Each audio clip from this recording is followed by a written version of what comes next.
And without further ado, I'm going to hand over to Helen. Thank her so much for coming, and I'm sure it's going to be absolutely fantastic. So here we go. Thank you.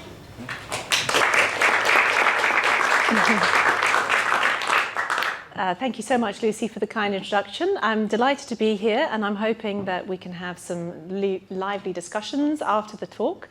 It's going to be hard to follow solving aging, but I'm hoping that I'll be able to help you.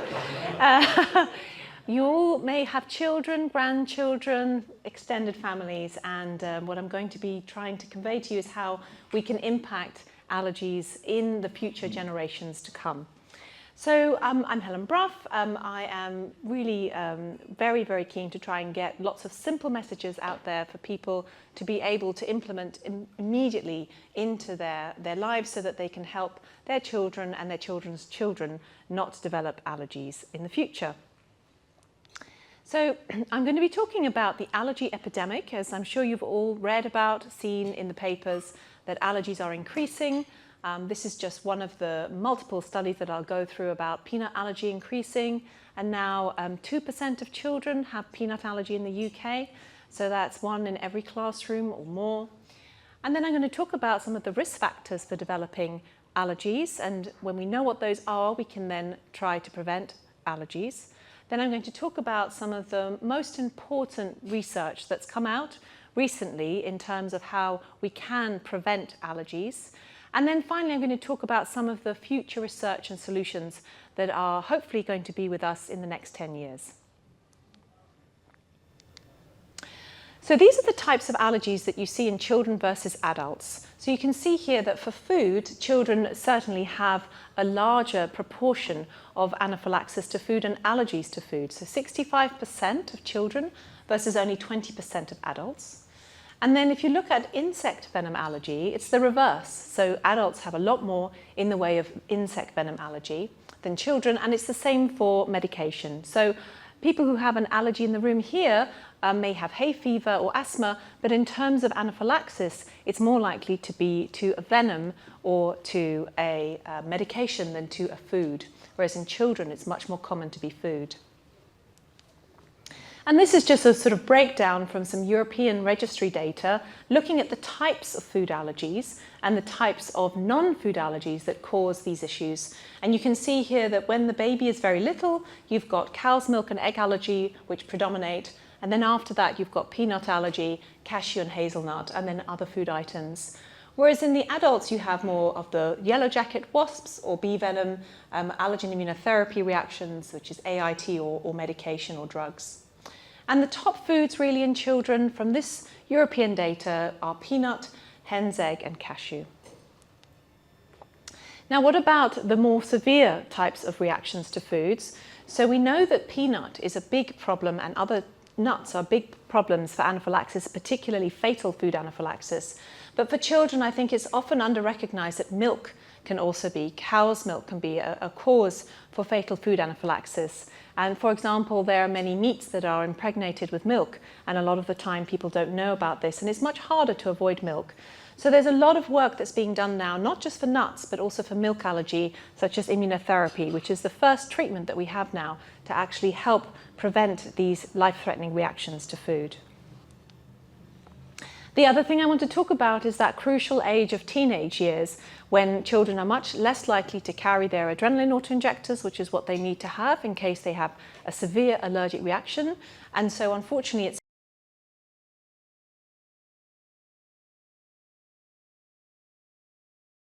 so we need to be getting in before that time so that we can help them to prevent food allergy, and if they have food allergy, actually treat them with immunotherapy to reduce the risk of severe reactions.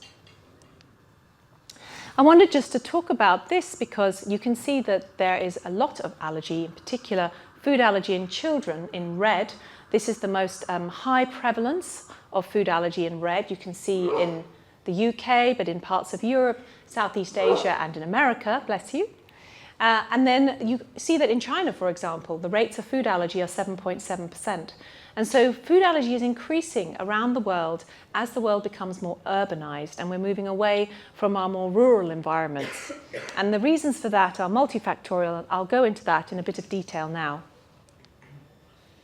This is just some more information to show the steady increase in the rate of various food allergies, but particular you can see that peanut and tree nuts are really increasing over time, and I believe that that may be because people are eating more peanut and tree nut in the environment, and so the children are being exposed to peanut and tree nuts through the skin, and that's how you become allergic to food now. We understand that that's the way you become allergic. So I'll go into that in a few minutes. This is UK data, which I think is also very powerful. So this showed over a period from 2008 to 2018 that food allergy is increasing, but particularly in preschool children. So in children between the ages of 0 and 4. And these are the children who we really need to be able to get in and try and prevent that from happening, because otherwise they are going to continue to be allergic into adulthood. And there is lots that we can do to prevent food allergy. So what are the risk factors for allergy? I've got a picture here of a baby who has eczema who is surrounded in peanuts. So this is the sort of storm of risk factors together. A child with an inflamed, disrupted skin barrier who is surrounded in peanut in the home by other people eating peanut rather than themselves. I'm going to go first through some of the understanding that we have about what we call the allergic march. So generally, if you develop eczema when you're little, then you are very likely to develop other forms of allergic diseases, such as food allergy first, and then you can get your hay fever and your asthma. And we now believe that it's all through the skin. So you have a baby who has severe early onset eczema. Over a period of time, they'll develop food allergy and potentially also rhinitis and then asthma. So if we're able to target these children that have eczema and we're able to prevent that march from eczema to food allergy to asthma to hay fever, that would be a wonderful thing. This is just some data from Australia. They did a large study of almost 5,000 children, and you can see here that if you have eczema or atopic dermatitis, your chances of having food allergy are much greater. So for example, for peanut allergy, it's 11 times more likely that you would have peanut allergy if you have eczema, and for sesame seed allergy, it's 41 times more likely to have sesame seed allergy if you have eczema. And sesame allergy is actually really increasing nowadays.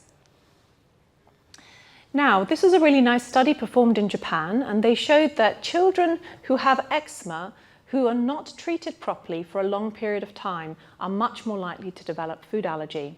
So in this study, they had children that once they were found and they were treated properly with eczema, they were then diagnosed as having started proper treatment. If they had only 1 month of no proper treatment, their chance of food allergy was only 13%, you could see right at the bottom in the blue bar. However, if they had 11 months of eczema, then they had a 100% chance of food allergy. So having eczema for a long period of time increases your risk of food allergy substantially. So we need to be targeting the eczema to make a difference with the food allergy. The other thing which I really want to get out as a message is the risk of bacteria being put onto the skin of the child. So children that have eczema often get prescribed these pots of ointments in these big tubs, and then parents are not advised to not put their hand inside the pot. Even if they've washed their hands, they will contaminate that pot of moisturizer, and then there will be bacteria that grow at room temperature in that pot. Then they keep on applying the same moisturizer onto the child's skin. The child's skin gets worse and worse, gets infected, and actually we know that there's a certain type of bacteria, the Staph aureus bacteria, which is common in children with eczema who get infected eczema, that predisposes the skin immune system towards allergy. So having an infection of the skin is not only bad for your skin, but it also makes it much more likely that you'll develop a food allergy. So just a simple message, getting it out there to not put hands in pots is something that I talk at every single talk that I do. Because I have so many people who come to my clinic saying, I think my child's eczema is because of food allergy, and it's not. Their child's eczema is infected because they've been putting hands in pots. So this is my swan song for my life, basically. Something simple, cheap, and very effective. So if you do get this bacteria on your skin, firstly, it increases your risk of developing food allergy, but it also makes your eczema more severe. It means that if you try to do immunotherapy to peanut, or you try to prevent peanut allergy, it works less well because your immune system is just not geared towards it. And then if you have a food allergy like egg allergy that is usually outgrown, unfortunately you don't outgrow it because you continue to have it because of this bacteria on your skin. So it's very, very important for people to know about this. And if you have any family members who have eczema, please do let them know. Then some more data that I think is very important is the amount of foods in creams. So we know from this data that having peanut oil in creams substantially increases your risk of allergy to peanut if you have eczema. And there is some anecdotal data about other nuts as well. If you imagine that you've got an inflamed, disrupted skin barrier and you're applying peanut onto that skin, in that environment, it's not a great place for the peanut to be. And the child is then, from this data, much more likely to become allergic to peanut. So I always caution my families, please don't use any nut oils on the baby's skin, at least not until they're eating that food regularly themselves and you can know that they are not allergic to that food and they can establish tolerance to that food. So this is some of the work that I did in my PhD, looking at household peanut consumption. So if you eat peanut today in your dinner, when you go home and then you sleep on your bed, the following day there will be a lot of peanut on your bed if you measure the dust. I also know, it was a very glamorous PhD that I did, I also know that if you have a baby who is in a cot or is in a play area and you're eating peanut, there will be a lot of peanut in the dust of that baby's bed as well. So there was one study that was done back in 2009 that showed that other family members eating peanut, particularly peanut butter around the home, substantially increased the risk of their child developing peanut allergy if the child wasn't eating peanut themselves. And you can see here in the blue bar that household peanut consumption going up increased the risk of peanut allergy. Whereas if babies were eating the peanut already, the baby was protected. And then this was my PhD looking at peanut levels in dust in this cohort of around 1,300 children. You can see that if they had high levels of peanut in dust, they were much more likely to develop peanut allergy. You can see in the blue bar with the p-value, which is significant. So what's happening? We've got a barrier of the skin which is being broken down. There's some genetic predisposition for this. So we know that people who have parents with hay fever, asthma, or eczema are much more likely to have a child with this. And this is due to certain genetic predispositions.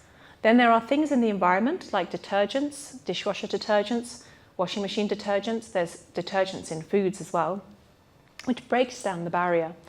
And then there's other things like infections, which I've already talked about, and other environmental pollutants like pollution itself, like nanoparticles, plastics, etc. So what happens is that the skin is being broken down by all these things, and then you have peanut or other foods in the environment, and that is then leading to peanut sensitization and allergy. And that is the mechanism towards becoming allergic to peanut. So what can we do about this? So there are multiple strategies. The first I'm going to talk about is, it's very simple, but these are many, many different strategies that you can see that are out there in terms of risk factors and targeted interventions.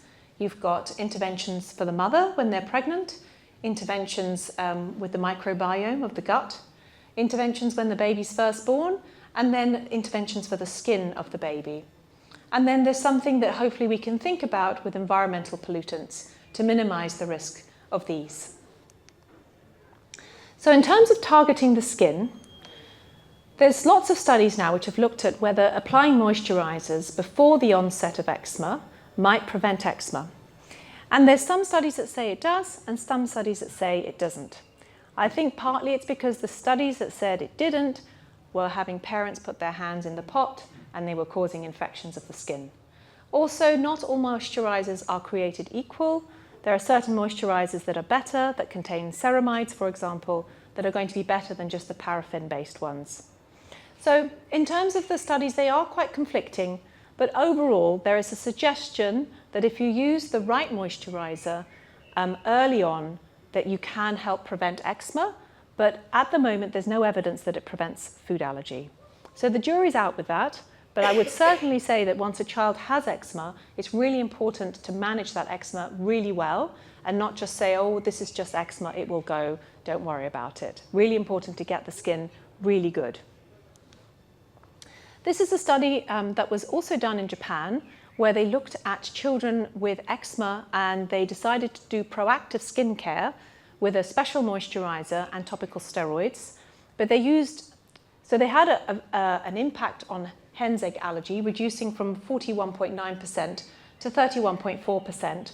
But unfortunately, they used steroids too much. They used it all over the body, and the babies in the intervention were shorter and they were less heavy. So this is not something that we would recommend. But what I am now involved in is the SEAL study, which is Stopping Eczema and Allergy, which is funded by the NIH. And it's a multi-center study in the States and in the UK at KCL and GSTT, where I work.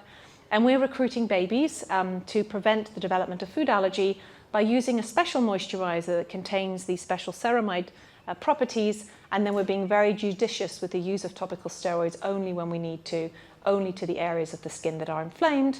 And we hope to show that by using this, we can prevent food allergy in these children. So dietary diversity, I think this is quite an easy win, actually, because dietary diversity is all over the news now in terms of its benefits, not having ultra-processed foods, having lots of fiber in your diet, or your fruits and vegetables that you need to be eating.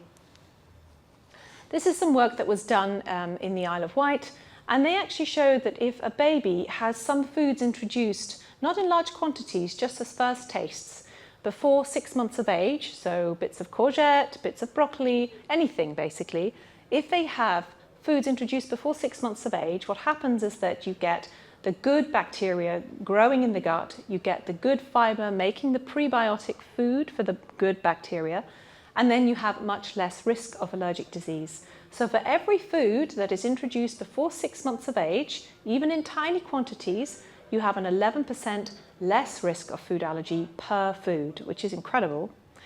Then for food allergens, each food allergen that is introduced before 12 months of age, you had a 33% less chance of food allergy by 10 years. So I think these are all important things, and this data does not by any means would not by any means replace any breastfeeding, because it's only tiny amounts of the food just to get those bacteria healthy in the gut. And this was a nice study that was done as well, looking at the dietary diversity of mothers in pregnancy. And they found that the more dietary diversity of the mother, the less allergic disease in the child, and particular, the more yogurt and vegetables in the mother, because yogurt is a fermented food which has the bacteria, and vegetables have all the good prebiotic fiber to feed the good bacteria, the less allergic disease in the child. Whereas eating other things like fried potatoes, red meat, 100% fruit juice, cold cereals or rice and grains was indicative more of allergy. So yogurt and vegetables, everybody, for tonight. Now the baby also had dietary diversity. So if the baby was having a wide range of fruits and vegetables and yogurt, they were also protected against allergy. So it was a combination of what the mother had and what the baby had, and the more dietary diversity, the more protected the child was against developing food allergies and other allergies, hay fever and asthma too. So the final sort of strategy for or food allergy prevention is the one that has a huge amount of data, oral tolerance induction.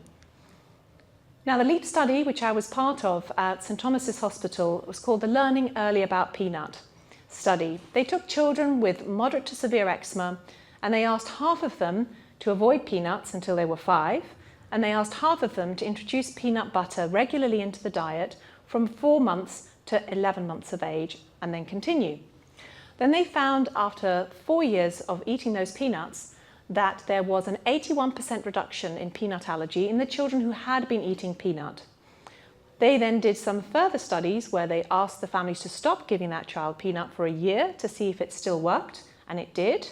And then very recently we've published the follow-on studies in 2024. So adolescents were then were told, you can have whatever peanut you want. You can stop eating peanut, you can continue to eat it, whatever you like. And they were still protected from that first 4 years of eating peanut early in their life. So, these are the study findings. Essentially, the top arm are the ones that did or did not do the study intervention, and there was a 71% reduction in peanut allergy. In the ones that actually did the intervention, so in research you always look at both, there was a 98% reduction in peanut allergy at 5 years, 91% at 6 years, and in adolescence was 95%. So it's very hard to get that level of efficacy in medicine. So it's an extremely efficacious intervention. So very important to get peanut into the diet early in babies. These are the guidelines from the British Society for Allergy and Clinical Immunology, and they recommend that if the child doesn't have any risk factors for food allergy, they can just introduce peanut and other allergenic foods alongside their normal weaning. But if they do have risk factors, if they have eczema or another food allergy, they recommend introducing peanut from 4 to 6 months of age along with egg and other allergenic foods. These are the amounts that generally are recommended. So third of an egg over the space of a week, twice a week, and then a teaspoon of peanut butter 3 times a week. That's what is recommended to prevent egg and peanut allergy, and that's quite doable. Now, I see a lot of families who have a parent who has a peanut allergy or egg allergy, or a sibling that is already allergic. And so it's very difficult to know what to do in that situation. What we found is that if they just give the peanut once and then never again, they actually might increase the risk of their baby developing peanut allergy, because all that's happening is that there's now peanut in the home and the child's not eating it. And so it's a bit like having that household peanut consumption that I showed you earlier. So I advise my families that if they're going to introduce peanut, they need to do it regularly. And if they can't do it regularly, it's best just to keep the house free of peanut. Similarly for egg, although most people will have egg in the diet. So what about research and solutions for the next 10 years? So there's lots going on. So the LEAP study was highly efficacious, but what we found is that actually in many countries that hasn't been implemented as well as it could be into various communities. And so people don't really know about introducing peanut into the diet or egg because it's not getting out there. So there's now quite a lot of studies which are looking to implement the findings of the LEAP study into populations so that they can actually do the benefit that they can do. This is one of the studies that I'm involved in on the steering committee, the Parent and Baby Project in the UK, funded by the NIHR, and they're looking to see how this can be implemented well into the NHS and how feasible it is. This is another study in the US, which is looking at training pediatricians to remind families to do this, and they've shown a really good benefit by using prompting on the electronic health records. And then there are various other countries that are repeating the LEAP study with other foods to show that it works for other foods. And then what about the babies who develop food allergy before they can introduce solids? So I see quite a lot of babies in my clinic who are 3 months old who already have a milk allergy or already have an egg allergy. And what do we do about those? So in those situations, you've got to do something other than oral tolerance induction because you can't give the baby that food. So maternal diet in pregnancy is being looked into, whether you can do high doses of peanut and egg. Then skin barrier trials, I've mentioned the SEAL study, we'll hopefully get that out soon and show that we can prevent food allergy through the skin by targeting the skin. We also know that C-sections increase the risk of eczema and allergies, and so some of the birth canal being put onto the baby might help, but actually one study has shown that it didn't really work, so more data is awaited. And then finally, vitamin D. So vitamin D, we know it's often deficient in families, in everybody actually. So highly recommend getting your vitamin D checked, and in pregnant mothers as well. So often mothers don't have enough vitamin D, and then their child becomes vitamin D deficient, and that itself causes eczema. So very important for everybody to check their vitamin D levels. Now, this study was a vitamin D supplementation study, and there's some preliminary findings that show that actually UV exposure is even more important than vitamin D supplementation. Yeah, there must be something about being out and about. Then finally, this is a study which will be looking into water softening. We know that once you have eczema, actually water softening doesn't work. but there's a study that's looking as to whether it might prevent eczema from developing in the first place, because we know if you're born into a hard water area, you're much more likely to develop eczema. So, my take-home messages. What is the problem? So we have an epidemic of allergy. Food allergy is increasing globally, particularly in preschool children. This is shoring up for the future with all these children continuing to be allergic. We know now what the main risk factor is for the development of food allergy, which is eczema, early onset severe eczema in particular, and we know that we need to target that to try and prevent food allergy. I've mentioned some of the data looking at exposure to environmental food allergens, in particular peanut, and also bacteria on the skin from the pots. And then I've also mentioned about some of the creams that have peanut or other nuts in them, which I don't recommend. There are even some nappy creams that have almond oil in them at the moment. So very important not to put those onto a baby before they're able to eat that food themselves. So what are the solutions? There are many solutions, but the three main ones that I think are important to take away are to target the skin. If a child has eczema, make sure that that eczema is really well managed. Dietary diversity in pregnancy and in the first year of life. And then, very importantly, introducing egg and peanut early into the child's diet if they are at risk for developing allergies to those foods. So, practical tips for weaning. So, some of the creams that are out there contain a lot of contact allergens, such as aqueous cream or emulsifying ointment. They have got detergents in them, so they'll break down the skin barrier. Then, no food on skin, so no nuts on the skin from creams is what I recommend, because you're increasing the risk of allergy. And then when the child is weaning onto peanut butter, I recommend having an ointment on the face to just protect the skin if they have eczema. So oils in the bath and on the skin have been shown to actually prevent the skin from developing properly. So no oils, please, on skin in babies. Wash hands before applying emollients. That's the same thing about bacteria. Applying the ointment before each feed. No hands in pots. And then feeding the child clothed. A lot of babies are fed naked and then the food goes all over their skin. And then they get an eczema flare-up or hives. And then baby-led weaning. Baby-led weaning is great for non-allergenic foods, but if you imagine a baby, eating peanut, it's just going to go everywhere and not in their mouth. So I always recommend spoon feeding for food allergens, whereas other foods like courgettes, that's fine. They can eat them with baby-led weaning if they want to. So these are all of my acknowledgements, and then this is QR code to my website. I've got lots of information, but it's also in that little leaflet for you. So on that leaflet, I've got the sort of top tips for anybody in your family who is thinking of having a child or already has a young child to prevent food allergy in their child. So thank you for your attention.